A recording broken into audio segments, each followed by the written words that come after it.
Sweet lime মজিটো বানাতে আমি এখানে নিয়েছি সুইট লাইম অর্থাৎ মোসাম্বির পাল্পগুলো আমি ছাড়িয়ে নিয়েছি অল্প একটু বিট নুন, নিয়েছি কোকোনাট জ্যাগরি পাউডার, আর নিয়েছি লেবুর রস, আর নিয়েছি সাথে ঠান্ডা ঠান্ডা কুজোর জল।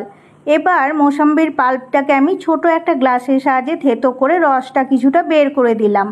তারপরে ওর মধ্যে অ্যাড করে দিয়েছি বিট নুন, অ্যাড করে দিয়েছি কোকোনাট জ্যাগরি পাউডার, দিয়ে দিয়েছি লেবুর রস, আর দিয়ে দিলাম ঠান্ডা কুজোর জল।